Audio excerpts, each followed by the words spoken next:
안녕하세요, 여러분. 오늘은 조금 차분하게 한번 이야기를 해보려고 해요. 합격 수기를 보고 흔들린다 하는 분들이 많은데 도대체 왜 흔들리는지 저는 이해가 안 되거든요. 그래서 왜 이해가 안 되는지랑 왜 여러분들이 합격 수기를 좀 가려 읽으셔야 되는지 그 심리와 흔들리는 행태에 대해서 한번 이야기를 해보려고 합니다. 다소 주관이 많이 포함되어 있고 제 영상 또한 정답은 아니기 때문에 그냥 참고 자료 정도로 생각해 주시면 좋을 것 같습니다. 일단 합격 수기는 많은 목적에 의해 쓰여집니다. 내가 열심히 살아왔구나를 과시하기 위한 목적으로도 많이 쓰이고요. 정말 순수하게 남들이 이걸 보고 도움을 받았으면 좋겠다 해서 쓰이는 경우도 있고요. 자기가 사용했던 프로그램들에서 돈 줄 테니 이렇게 금액을 지불할 테니 홍보 목적으로 써달라고 하는 경우도 있습니다. 두 번째 경우를 제외하고는 대부분 다 목적이 명확하기 때문에 다소 과장되거나 다소 편협하게, 그러니까 편집자의 방향에 맞춰서 만들어질 수 있다는 점에서 여러분들이 주의를 하셔야 해요. 저에게 합격 수기 관련해가지고 이렇다 저렇다 말을 가장 많이 해주시는 분들은 사실 5급, 7급이 아닌 분들인 경우가 많은데, 일단 9급의 경우를 예를 들어 설명해 드리자면 트렌드가 굉장히 많이 바뀌었습니다. 짧은 시간 내에 정말 많은 과목들의 경향, 그리고 출제 스타일, 그리고 출제되는 과목, 실제로 과목이 많이 바뀌기도 했죠. 그렇기 때문에 여기에서 흔들려가지고 내가 어떻게 앞으로 해나가야 될지를 잡는 건 좋지 않습니다. 당장 예를 들어보죠. 이번에 최종 합격을 한 사람의 후기를 내가 봤다고 칩시다. 그 사람이 한국사를 정말 못했어요. 그래서 그 한국사를 어떻게 극복했는지에 대해서 합격 수기 반 정도로 할애하고 싶다고 생각을 해봅시다. 그게 나한테 필요한가요? 필요하지 않습니다. 한국사는 시험 과목에서 제외되었기 때문에 내가 사전 요건만 갖추었다면 굳이 그건 더 이상 볼 필요가 없는 자료가 되는 것이죠. 이런 식으로 이거는 정말 그냥 대놓고 어떤 것들이 해당되고 안 되고의 이야기니까 이해하기 편하시라고 예를 든 거고, 비단 이렇게 티가 나는 게 아니더라도 각자의 상황과 각자의 스타일에 맞춰서 다 다르게 합격 수기를 해석하셔야 됩니다. 다른 예를 하나 들어보죠. 나는 직장을 병행하고 있는 수험생이에요. 근데 전업으로 공부한 애가 하루에 12시간씩 책상에 앉아가지고 코피 쏟으면서 공부했다고 합격 후기를 써놨어요. 그럼 나는 하루에 8시간 이상을 회사에서 일을 해야 되고 출퇴근은 1시간씩 걸려서 이미 나는 10시간을 공부 외의 것에 쓰고 있는데 잠을 줄여가지고 12시간 공부를 채워보겠다, 이런 식으로 생각하는 사람은 없잖아요. 근데 많은 수험생들이 합격 수기를 보고 그런 식으로 감상을 느끼고 자기 자신을 채찍질한다, 이 이야기가 하고 싶었습니다. 왜 그래야 되죠? 일단 12시간씩 앉아서 공부한다고 하는 학생의 정말 많은 수는 허수입니다. 12시간씩 앉아가지고 그중에 10시간은 공부 고민을 하지 공부를 하는 경우는 흔치 않아요. 그래서 더 대단하신 거죠. 진짜로 최종 합격을 하신 분들이나 12시간씩 앉아가지고 변호사가 되신 분들, 이런 분들이 진짜로 그게 사실이기 때문에 이루어낸 분들이 진짜 대단한 거고, 대부분의 경우는 공부 생각을 공부라고 착각합니다. 그러면 공부 생각이라는 건 뭐냐? 공부 생각은 공부와 관련된 활동들이에요. 예를 들어보죠. 내가 한 강사의 문제집을 열심히 풀고 있어요. 근데 그 강사 말고 그 강사와 비교되고 있는 다른 B 강사의 문제집도 되게 베스트셀러입니다. 나는 내가 구매할 시점에는 A 강사가 베스트셀러여서 그걸 샀는데 B 강사가 요즘 막 신흥으로 떠올라요. 그래서 내 마음이 나는 이미 뒤처진 사람의 것을 보는 건가? 이런 불안감이 올라갑니다. 그러면은 이제 온갖 사이트를 일단 뒤지죠. 그리고 커뮤니티를 막 들어가 봅니다. A 강사가 나은지 B 강사가 나은지. 이때 내 호불호 여부를 별로 고려하지 않고 어떤 게 더 적합하고 시험 적중률이 높을 건지 이런 걸 찾습니다. 근데 그런 게 다 쓸모없는 공부 관련된 시간이지 공부하는 시간은 아니라는 거예요. 일단 전업수험생이 가장 쉽게 빠지는 함정은 공부 관련된 시간, 그러니까 공부 생각하는 시간을 공부한다고 착각하는 거라는 점에서 지금 굉장히 강하게 말씀을 드리고 있는 건데, 여러분들은 절대로 공부 생각하는 시간을 공부 시간이라고 착각하고 그 시간들을 어영부영 날리지 않도록 해야 됩니다. 전업수험생이 제일 위험한 게 그거예요. 저도 꽤 많이 빠졌던 함정이기 때문에 여러분들에게 더 강하게 말할 수 있고 좀 더 자신 있게 그래서는 안 된다라고 얘기할 수 있는 건데, 일단 한번 과목을 정했고 일단 한번 내가 길을 잡았다면 그 길에 대해서는 일단 끝판을 봐야 됩니다. 내가 이거를 중간에 뭐 합격 가능성이 있다 없다를 기준으로 직렬을 바꾸고 결정을 바꾼다 하는 거는 더 이상 내가 공무원이 되고 싶은 마음이 없는 거예요. 그냥 합격 자체가 중요해진 거죠. 근데 인생의 목표가 내가 이 일을 하는 사람이 되겠다가 되어야지, 내가 그냥 공무원이 되겠다, 그냥 그 소속에 되고 싶다, 이런 식으로 방향이 전환되는 건 저는 건강치 못한 사고라고 생각합니다. 물론 내 직업, 내 장래희망, 아니면 내가 하고 싶은 일 자체가 정말로 안정된 수입의 보장, 그리고 내가 잘리지 않을 거라는 고용 안전성, 딱 거기에만 두고서 전략을 짠다 하면 처음 진입하실 때에는 직렬 고민을 하실 때 그 부분들을 고려해서 경쟁률이 제일 낮고 내가 제일 유리한 부분을 고를 수 있겠죠. 근데 그건 들어가실 때 단계에서 하는 거지, 공부하는 단계에서 갑자기 방향을 트는 결정 기준이 되어서는 안 된다는 얘기예요. 지금 둘의 차이를 잘 아셔야 됩니다.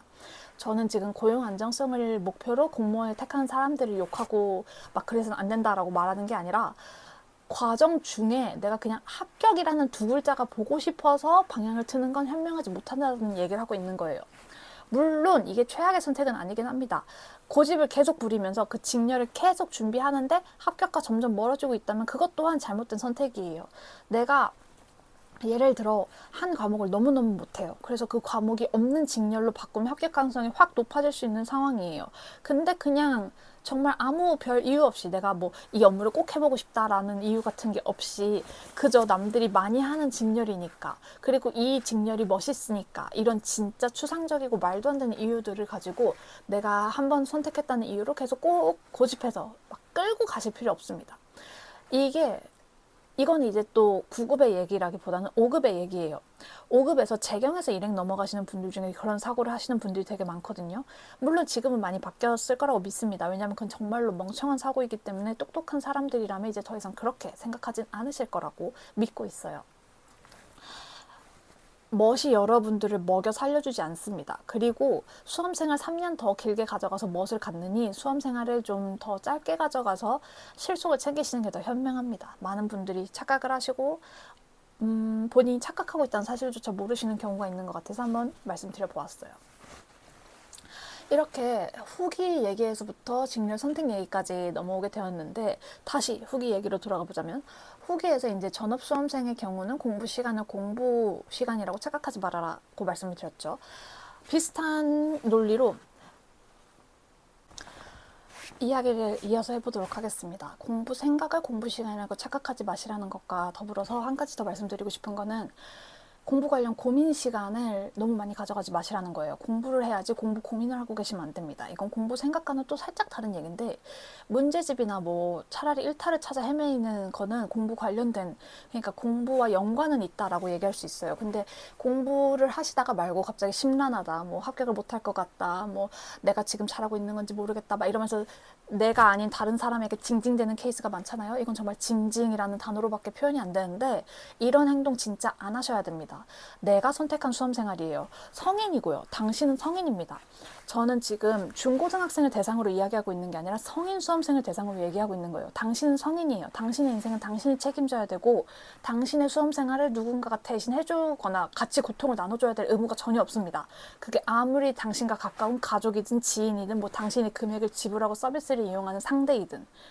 그렇기 때문에 여러분들은 무슨 일이 있어도 제3자에게 자신의 감정을 화풀이 대상으로 삼으시면 안 돼요. 화풀이 대상으로 삼지 말라는 거는, 내가 이렇게 힘든데 왜 못 알아줘부터 시작을 해서 너 말대로 했더니 안 됐잖아 라거나, 내가 이렇게 하고 있는데 너는 왜 나를 칭찬해주지 않아 라는 이런 잘못된 인정 욕구와 잘못된 보상 욕구, 그러니까 합격을 하면 해결될 문제들을 합격을 하지 못하는 현실에서 비참함을 느끼고 그걸 사람에게 푸는 행동을 하시면 안 됩니다. 그리고 그 시간이 뭐 남한테도 안 좋긴 한데 본인한테 제일 안 좋아요. 그 생각을 하고 그렇게 행동을 한 다음에 내가 왜 그랬지를 생각하면서 시간은 정말 훌쩍 지나갑니다. 내가 정신 한번 놔버리면 일주일은 금방이에요. 뭐 일주일만 금방이겠습니까? 시험 끝나고 한 달 정도 슬럼프 겪는 사람들은 다 이런 생각에서 시간을 낭비하게 되는 거거든요. 절대 그러지 않으셔야 된다는 점 강조드립니다. 이게 시험 후에만 그럴 것 같죠? 그렇지 않습니다. 시험 전에 오히려 공부하는 학생이 적다는 거 알고 계신가요? 저는 지금 이 영상을 굳이 이 시점에 올리는 이유는 7급 수험생 중에 정말 많은 분들이 올해는 글렀다라고 생각하고 마음을 버렸을 것 같아서 노파심에서 이렇게 말을 강하게 하고 있는 거예요. 시험은 답안지 내는 그 순간까지 포기하지 않아야 됩니다.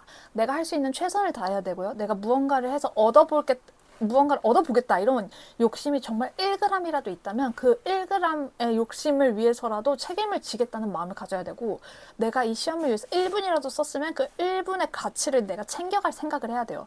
시험이 잔인한 점은 합격과 불합격이 나뉘게 되고, 합격이 아니면 그 가치가 인정되지 않는다는 점인데, 그래도 내가 만약에 시험이 끝난 후에 정신승리라도 하기 위해서는 무조건 내가 이 과정에서 최선을 다해봤어야 되고, 낭비하는 시간이 적었어야 되고, 내가 책임지는 경험을 해야 됩니다. 이건 남한테 징징댄다, 남한테 무언가 말을 한다, 남한테 하소연을 한다 해서 해결될 일이 아니에요. 수험생이 아닌 친구들한테 나 이렇게 해서 힘들어라고 얘기해봤자 그건 그냥 푸념일 뿐입니다. 그 친구도 속으로 생각할걸요? 당신은 네가 선택한 길인데 왜 나한테 이렇게 찡찡대? 라고 생각할걸요? 안 할 수 없죠. 진심으로 걱정해 줄 수 있어요. 물론 그렇게 좋은 사람도 있겠죠. 하지만 그 친구들 또한 그들의 고민이 있는 거고, 근데 수험생인 당신은 그 말을 잘 안 들어줄 거잖아요. 제가 뻔히 압니다. 수험생들은 자신의 고민과 자신의 걱정이 세상에서 제일 크기 때문에 남의 일에 별 관심을 두지 않아요. 아니면 자기 일에서 현실 도피를 하기 위해 과하게 관심을 갖습니다. 둘 다 나빠요.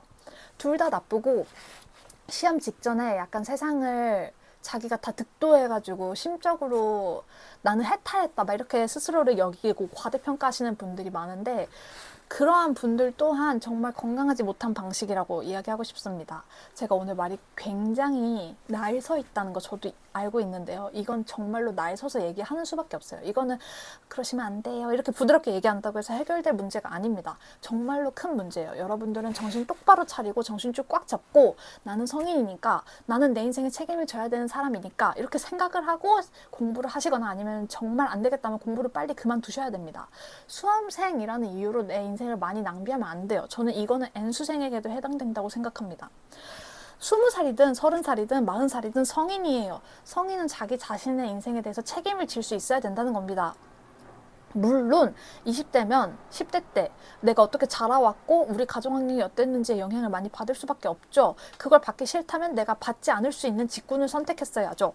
근데 만약에 내가 공무원이라는 정말 빈익빈 부익부가 엄청나게 있을 수밖에 없는, 수험 생활에 있어서 있을 수밖에 없는 곳을 택했고, 내가 그거를 열심히 해서 어떻게든 내 인생을 안정적으로 만들어 보겠다는 목표를 가졌다면, 그 목표를 이루기 위해서 내 가족을 들들 볶거나 내 주변 사람들을 들들 볶지 말고 나만 들들 볶아야 됩니다. 너무 가학적이라고 생각하실 수 있지만, 내 스스로한테 무리적으로 무언가 하라는 게 아니에요. 심적으로 계속 난 할 수 있고 할 거고, 그러기 위해서는 이걸 해야 돼. 여러분, T적 사고는 어디에나 필요합니다. 세상이 F도 필요하고 T도 필요하지만 F100인 사람만으로는 이 세상은 운영될 수 없어요. 뭐 힘들어 어쩌해, 뭐 불편해 어째 막 이런다고 했을 때, 아 그랬구나 라는 F적 모먼트도 필요하지만, 그래서 어떻게 해결할 건데 라는 T적 모먼트도 필요해요. 우리는 가끔 가다가 T를 너무 나쁜 사람처럼 몰아가는 경향이 있는데, 생각해보면 T적 모먼트를 베이스로 하고 F적인 이해를 살짝 덧붙이는 게 이상적이라고 저는 생각을 하거든요.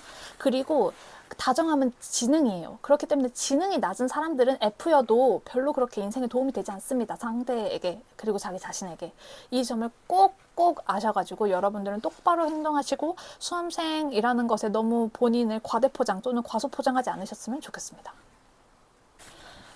오늘은 다소 좀 어떻게 느끼시기에는 이 사람이 말을 왜 이렇게까지 하지 싶을 수 있습니다. 근데 제 생각은 수험생들은 조금 더 정신을 차릴 필요가 있다라고 느꼈고, 최근에 많은 정보들과 그리고 저에게 상담 오시는 분들의 이야기를 들었을 때 느낀 부분이 있어서 여러분들에게 이 이야기는 꼭 해야겠다고 생각을 했어요. 방법에 대한 설명도 중요하고 어떻게 하면 공부하면 좋을지에 대한 안내도 필요하지만, 분명히 정신도 개조가 되어야 될 필요가 있거든요. 내 정신을 어떻게 단단하게 만들고 흔들리지 않고 맨정신으로 수험생활을 끝내는가, 이게 진짜 중요해요. 이 맨정신이라 함이 어떻게 말하면 되게 나쁘게 들릴 수도 있는데, 시험 전과 후에 나는 다를 수밖에 없어요. 합격을 했으면 일단 내가 무언가를 이루었다는 그 뽕에 차오를 수밖에 없고, 내가 무언가를 이루지 못했다면 자괴감과 그리고 슬픔 이런 것들로 조금 위축될 수밖에 없거든요. 근데 그 극복 방향은 남이 나에게 제시해주는 게 아닙니다. 합격을 꼭 해야만 내가 승에 차겠다 하면 어떻게든 뭐 한 1년에 3개월은 열심히 일을 해가지고 돈을 모은 다음에 9개월 생활을 한다던가 아니면 직장 생활을 계속 병행하면서 공부 시간을 최대한 많이 가져간다던가 내 체력이 조금 무리가 되는 한이 있더라도 그렇게 해보겠다라는 목표를 세운다거나 이런 식으로 해결책을 찾아가는 방식으로 내 수험 생활을 이끌어가거나 마무리하거나 해야지 이거를 가족들이 지원을 안 해줘서 그렇네 아니면 뭐 나이 다 먹어놓고 뭐 주변에서 도와주지 않아서 그렇네 세상이 뭐 이래서 그렇네 막 나 아닌 것에서 원인을 찾지 마세요. 그거는 뭐 그렇게까지 당신에게 도움이 되지도 않고 여러분들의 인생에 있어서 발전 가능성을 막는 행동입니다. 저라고 막 집에서 돈이 엄청 많아가지고 모든 것들을 다 서포트 받으면서 공부했겠습니까? 그렇지 않습니다. 그리고 저는 지금도 공부를 할 때 돈이 좀 더 많았다면 좋았겠다라는 아쉬움이 있어요. 하지만 그거는 어쨌든 간에 제 능력 밖의 일이었던 거고 그거를 납득하고 결국 그냥 뭐 그땐 그랬던 거지라고 생각하는 단계까지는 왔거든요. 아직 저도 완벽하게 극복됐다고 생각되진 않지만 그래도 남을 탓하진 않아요. 여러분들도 꼭 그랬으면 좋겠습니다. 이게 애매하게 가정에서 지원을 해주시는 분들이 더 많이 그러시거든요. 절대 그러지 마세요. 그거 진짜 가족들에게 못할 짓입니다. 이런 얘기들을 가족들이 해주긴 쉽지 않아요. 그리고 대부분 괜찮다고 하죠. 어떻게든 합격을 해라 라거나 아니면은 도와줄 수 있으니까 도와주는 거다 이렇게 좋게 말씀해 주시는 분들이라면 가족이 정말 좋은 분들인 거고 거기에서 아 그래 난 이 정도 받을 가치가 있어 이런 식으로 나의 가치 평가를 해버리지 마시라는 얘기입니다. 건강하지 못한 사고예요. 우리는 비교적 건강한 사고를 위한 지향을 해야 되잖아요. 그래서 이 부분들은 꼭 잊지 않으셨으면 좋겠고 합격 수기 관련해서 얘기하다가 정말 이야기가 많이 넘어왔는데 합격 수기에서도 앞서 말씀드린 것처럼 이것저것 걸러서 보실 건 걸러 보셔야 된다. 이 합격 수기를 보고 흔들려서 강사를 B로 바꿨다가 이 합격 수기 보고 흔들려서 C로 바꿨다가 그 다음에는 뭐 사이트를 바꿨다가 뭐 교재를 막 이것도 했다가 저것도 했다가 여러분 합격하시려면 딱 하나 기출만 잘 보시면 됩니다. 그리고 기출은 엔간하면 다 공기출 사이트에 있어요. 그렇기 때문에 내가 무언가 정보가 없다거나 자료가 없다거나 아니면은 내가 지금 갖고 있는 수준 내에서 할 수 있는 게 없어서 불합격하는 경우는 거의 없습니다. 대부분 내 지능 이슈거나 아니면 운이 정말 안 따랐거나 아니면 상황이 합격을 할 수 없었던 상황 딱 그 세 개 중에 하나일 뿐이에요. 현대사회 그리고 유튜브가 이렇게 활성화되어 있고 하는데 오래 걸릴 수 있죠. 당연히 돈을 많이 쓰는 사람보다는 돈을 안 쓰는 사람이 수험생활이 좀 더 길 수는 있는데 결국 합격을 하고 말고의 문제는 가장 큰 건 내 지능의 문제요. 그 다음은 내 운의 문제요. 그 다음은 이제 상황의 문제일 수 있다. 반대일 수도 있습니다만 이 세 개가 골고루 작용하게 된다라는 점을 생각하시면 좋겠습니다. 그래서 제일 제가 오늘 하고 싶었던 얘기는 시험 직전에 포기하지 마셔라. 합격 수기에 흔들리지 마셔라. 주변에 화풀이하지 마셔라. 스스로를 컨트롤 하시되 스스로를 너무 자책하거나 자학하진 마셔라. 이렇게 네 가지로 요약해서 말씀드릴 수 있을 것 같습니다.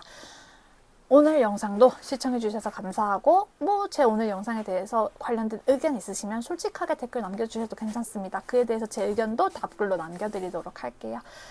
다만 일방적인 비난과 욕설은 무통보 차단입니다. 이 점 참고해 주시기 바랍니다. 그럼 다음 영상에서 또 뵙도록 하겠습니다. 안녕.